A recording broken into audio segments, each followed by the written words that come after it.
రాజులకు రాజు ప్రభులకు ప్రభు అయిన యేసుక్రీస్తు నామమున మీకు శుభములు. ఈరోజు దేవుడు మనకు అనుగ్రహించిన వాక్య ధ్యానము అపోస్తులుడైన పౌలు భక్తుడు ఫిలిప్పీలకు రాసిన పత్రిక 3వ అధ్యాయము 20వ వచనము. మన పౌరస్థితి పరలోకమునందు ఉన్నది. అక్కడ నుండి ప్రభు అయిన యేసుక్రీస్తు అను రక్షకుని నిమిత్తము కనిపెట్టుకొని ఉన్నాము.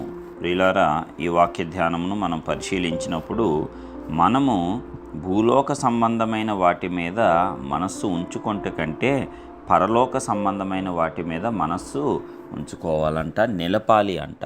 మరి ఎందుకంటే ఈ యొక్క లోకము అశాశ్వతమే. మనము ఎంతకాలము జీవించినా సరే ఈ లోకాన్ని విడిచి మనము వెళ్ళవలసిన వారమై ఉన్నాం. అయితే పరలోకంలో మన పౌరస్థితిని దేవుడు స్థిరపరుస్తున్నాడు. ఎందుకంటే ఆయన ముందుగానే చెప్పి వెళ్ళాడు, నేను వెళ్ళి మీ కొరకు అక్కడ స్థలములను సిద్ధపరుస్తాను, మరలా వచ్చి మిమ్మల్ని తీసుకొని వెళ్తాను అని ఆయన వాగ్దానం చేశాడు. కాబట్టి ఆయన మాట తప్పనివాడు కదా.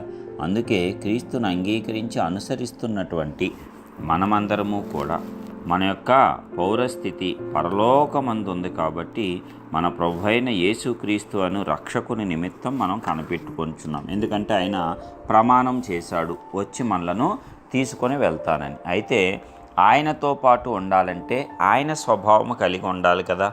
మరి ఆ రీతిగా ఆయన స్వభావాన్ని కలిగి ఉండాలంటే ఈ లోకంలో నీవు నేను కూడా మనము ఆయన యొక్క మార్గములలో నడుచుకునేటట్లు సిద్ధపరచుకోవాలి. అందుకే ఈ లోక సంబంధమైన వాటిపైన మనము అత్యధికంగా చింత వహిస్తే అది మనకు ఏమాత్రము ఉపయోగకరము కాదు.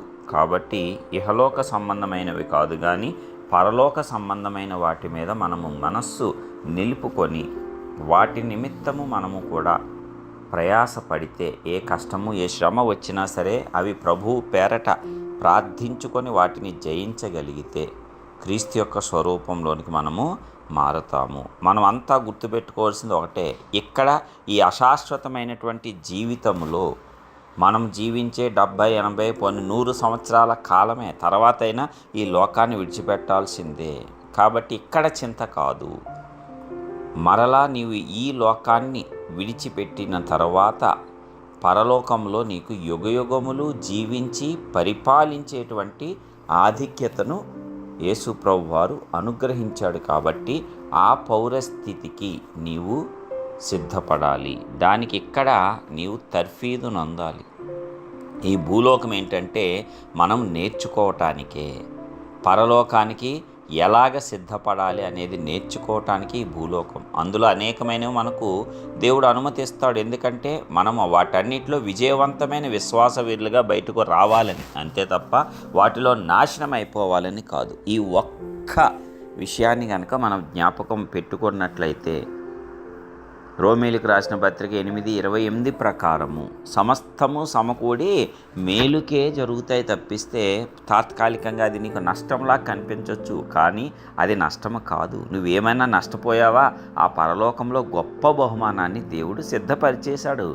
కాబట్టి ధైర్యంగా, విశ్వాసంతో, నిరీక్షణతో, నమ్మకంతో మనం ముందుకు వెళ్దాము. గుర్తుపెట్టుకుందాం, మన పౌరస్థితి పరలోకమందే ఉంది. అక్కడ నుండి ప్రభు అయిన యేసుక్రీస్తు అను రక్షకుడు నిమిత్తము మనము కనిపెట్టుకొని ఉన్నాము.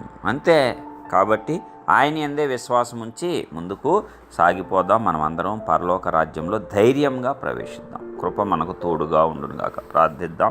కృపా సత్య సంపూర్ణుడా, స్తుతులకు పాత్రమైన గొప్ప తండ్రి, నీ ఘనమైన నామానికి వందనాలు. ఇదిగో అద్భుతంగా ప్రతిరోజు మమ్మల్ని నడిపిస్తున్న విధానం బట్టి వందనాలు. మరి ఒక నూతన దినమును నీ వాక్కుతో బలపరిచి జ్ఞాపకము చేసినందుకు వందనాలు. అవును తండ్రి, పరిశుద్ధాత్ముడా, నీవు ప్రతినిత్యము మాకు జ్ఞాపకం చేసే దేవుడవు. మా యొక్క పౌరస్థితి ఇక్కడ కాదు, ఇది తాత్కాలికమే. ఇక్కడ మేము పరదేశులమే. కాబట్టి మాకు అసలైనటువంటి ఆ దేశము పరలోకాన్ని నీవు నియమించి ఉన్నావు.